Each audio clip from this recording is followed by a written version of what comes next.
నాకు గత 12 సంవత్సరాలుగా సారు పరిచయం ఉన్నది. ఎంఎస్ కళాశాలలో నేను ఫస్ట్ పోస్టింగ్ సార్ దగ్గర తీసుకున్నాను.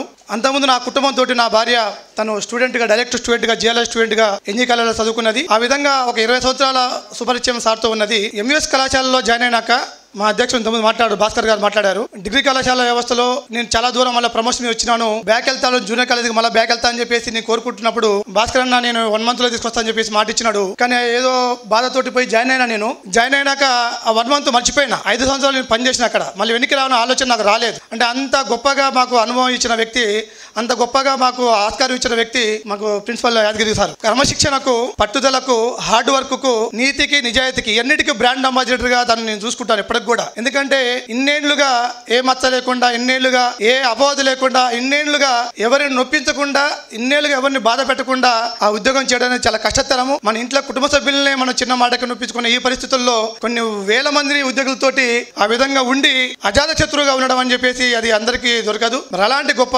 అదృష్టం దక్కించుకున్న సార్ గారు ఈ రోజు రిటైర్ అవుతున్నందుకు అనుకున్నందుకు ఒక పక్క బాధ, మరో పక్క సంతోషం. బాధ ఏంటంటే అలాంటి గొప్ప అధికారిని కోల్పోతే మళ్ళీ అలాంటి అధికారిని మనం తెచ్చుకోవడం కష్టం. అలాంటి వ్యక్తిత్వాన్ని, అలాంటి వ్యక్తిని మనం తిరిగి పొందలేం. అలాగే సంతోషం ఏంటంటే ఇంతకుముందు సార్ చాలా మంది పెద్దలు చెప్పారు, సామాజిక ఉద్యమాల్లో, అలాగే సామాజిక సేవలో, అలాగే కుటుంబానికి అవకాశం ఇచ్చే సమయం దొరుకుతుంది కాబట్టి ఆ విధంగా ఉంటది. ఇప్పటికీ నేను విద్యా వ్యవస్థలో ఒక ఐకాన్గా నేను చెప్పుకుంటా. ఇప్పటికి కూడా ప్రతి ఒక్క రోజు నేను కాలేజీకి వెళ్ళినప్పుడు ఫస్ట్ మన వృత్తి, ఆ తర్వాతే నువ్వు లీడర్ అయినా ఇంకేమైనా అని చెప్పేసి ఆయన మాట్లాడే మాటలు ఇప్పటికీ ప్రతిరోజు నాకు వినపడుతుంటే దాన్ని ఆదరిస్తూ ముందుకు పోతున్నాం. అలాంటి వ్యక్తిని ఆదర్శంగా తీసుకుంటున్నాను, అలాంటి వ్యక్తిని ఐకాన్గా భావిస్తూ ముందుకు పోతున్నాను. కాబట్టి ఆ వ్యక్తి సాహచర్యం రాబోయే కాలంలో సామాజిక ఉద్యమాల్లో ముందుండి మీలాంటి పెద్దలు, ఈ సమాజంలో అనేక రకాల సమస్యలు ఉన్నాయి, వాటిని తీర్చడానికి ముందుకు రావాలని కోరుకుంటూ, మీలాంటి పెద్దల ఆశీస్సులు మాలాంటి వాళ్ళకు ఉండి ఈ సమాజంలో సమాజ నిర్మాణానికి ఉండే విధంగా కావాలని కోరుకుంటూ మేడం గారికి, సార్కి అందరూ కూడా ఉదయపూర్వక శుభాకాంక్షలు తెలియజేస్తున్నాను.